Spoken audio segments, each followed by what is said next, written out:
Kama nimewaudhi kwa kusema hivyo, nisameheni, lakini nilihisi hilo huenda lilichukiwa, bali mimi ni sauti ya Mungu kwenu. Mnaona? Nalisema hilo tena. Wakati huo ilikuwa chini ya uvuvio. Mnaona? Habari za asubuhi kutoka Jeffersonville. Ni tarehe 13 Disemba mwaka 2025. Nimesikia wanaume wengi wakipiga kelele kwenye mimbara zao ati kwamba ndugu Branham hakuamini kuhusu makanisa ya kanda ya nyumbani, na wachungaji hawa wanaofukuza kutoka makanisani mwao watu wanaozungumzia hilo na wanaozisikiliza kanda za ndugu Branham. Hilo linaonyesha wachungaji hao wao wenyewe hawazisikilizi kanda. Sikiliza kile nabii alichosema kuhusu kanisa la kanda la nyumbani la Rahabu kule Yeriko katika Biblia. Hawa watu wakaingia mle, hawa wajumbe, na kuwapata wale wazao waliochaguliwa tangu asili ambao waliamini. Alitumia nyumba yake kama kanisa kuwapokea hawa wajumbe. Wao hawangaliwaruhusu kuingia katika makanisa hayo, la Bwana. Mnaona? Kwa hivyo yeye hawatawaruhusu ninyi pia, watawafukuzeni mkisema chochote juu yake. Naam, mnaona? Walikusanya wote katika jiji lake ambao waliamini chini ya ile ishara. Hilo ndilo hasa litupasalo kufanya leo. Je, umesikia kile alichosema? Hilo ndilo hasa litupasalo kufanya leo. Lakini mimi ni mfuasi wa kanisa kubwa, nami ninaye mchungaji mzuri aliyevuviwa. Onyo! Watu wengi hufikiri leo ati kwa sababu mimi ni wa kanisa niko salama salimini. Usiamini upuzi kama huo. Hivi umegundua kwamba ujumbe wa ndugu Joseph kwa bibi harusi kote ulimwenguni ni rahisi sana? Ujumbe wake ni kuturudisha sisi watoto kwenye imani ya baba zetu, kurudi kwa mjumbe wa Malaki 4:5, yule mwana wa Adamu aliyedhihirishwa katika mwana wa Adamu, William Marion Branham. Sasa hii hapa barua ya tai wanakusanyika pamoja kutoka www.branham.tabernacle.org. Mpendwa bibi harusi mkamilifu, hili si jambo tu la kujibunia, enyi marafiki. Hii ni Bwana asema hivi, maandiko. Kila Mkristo anataka kuwa bibi harusi, lakini tunajua bibi harusi wake watakuwa wachache tu waliochaguliwa. Tunajua yeye anayo mapenzi ya kuruhusia, lakini bibi harusi wake lazima awe katika mapenzi yake makamilifu. Kwa hivyo lazima tumtafute Mungu katika neno lake, na kisha kwa ufunuo tutajua mapenzi yake makamilifu, jinsi ya kuwa bibi harusi wake. Tunapaswa kuyachunguza maandiko, kwa maana tunajua Mungu kamwe habadilishi mawazo yake kuhusu neno lake. Mungu habadilishi mpango wake. Yeye habadilishi chochote. Jinsi alivyofanya mara ya kwanza ni kamilifu. Kile yeye alichofanya jana atafanya vivyo hivyo leo. Jinsi yeye alivyomwokoa mwanadamu tangu mwanzo, itambidi amwokoe mtu leo kwa njia ile ile. Jinsi yeye alivyomponya mtu wa kwanza, hana budi kufanya vivyo hivyo leo.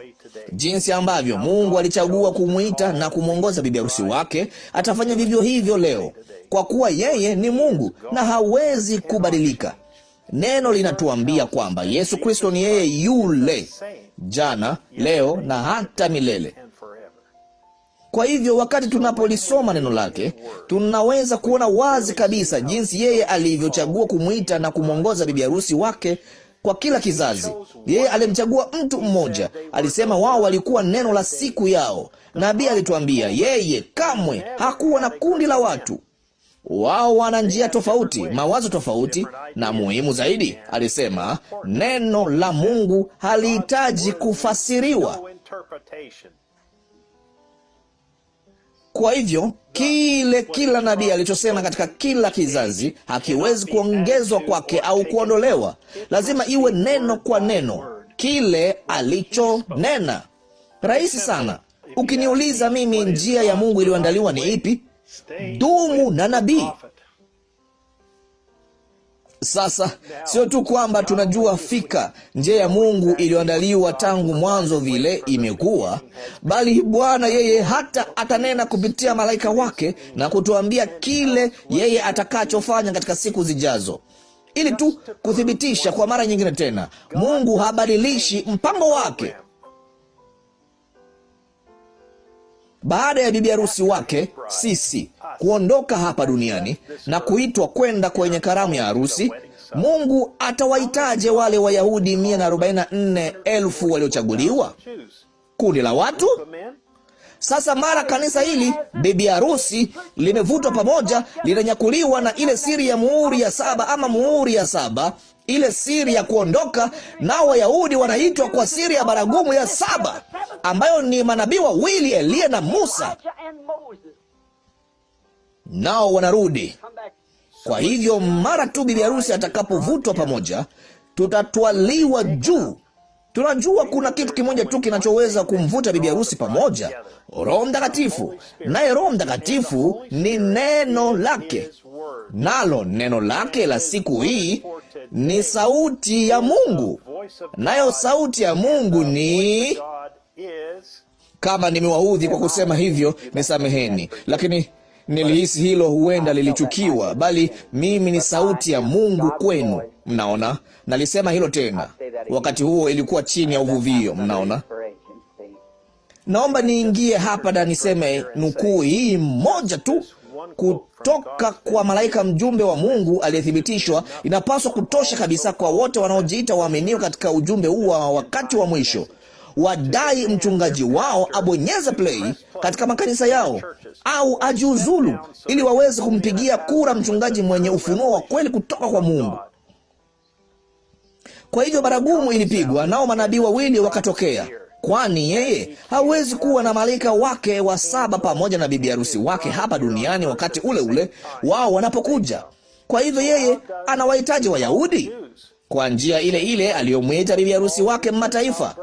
Nao Wayahudi wanaitwa kwa siri ya baragumu ya 7, ambayo ni manabii wawili.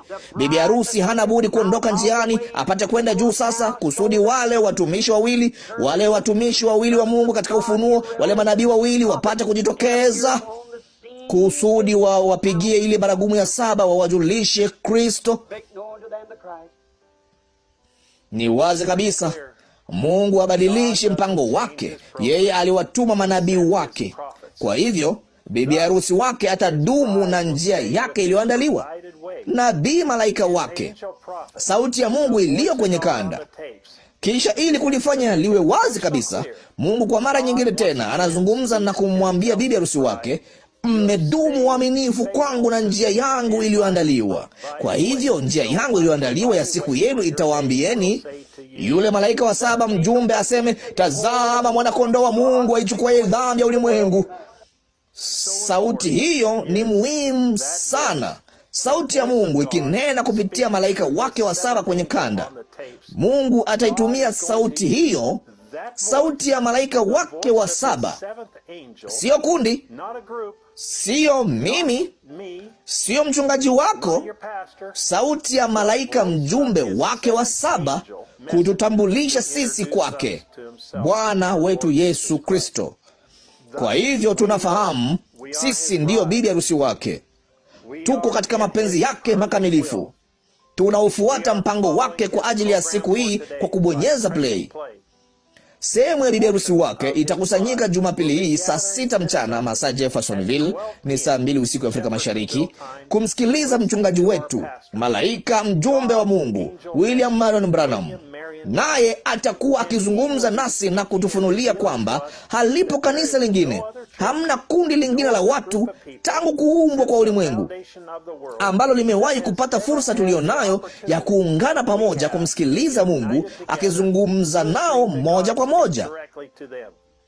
Sisi ni watu waliobarikiwa jinsi gani!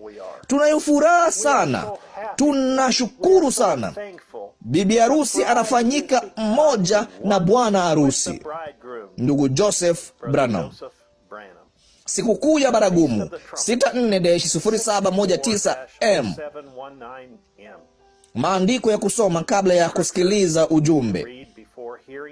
Mambo ya Walawi sura ya 16 yote. Mambo ya Walawi sura ya 23 mstari wa 23 hadi wa 27. Isaya sura ya 18 mstari wa 1 hadi wa 3. Isaya sura ya 27 mstari wa 12 hadi wa 13. Ufunuo sura ya 10 mstari wa 1 hadi wa 7. Ufunuo sura ya 9 mstari wa 13 hadi wa 14. Ufunuo sura ya 17 mstari wa 8. Natumai umetiwa moyo na barua hii. Hadi wakati mwingine, Mungu akubariki na shalom. Tafadhali subscribe na ubofya alama ya kengele ili kupata taarifa. Audio ya maandiko itakuwa kwenye video nyingine. Anwani za kusikiliza kanda moja kwa moja katika Maskani ya Branham na kwa lugha zingine za nchi ya ng'ambo.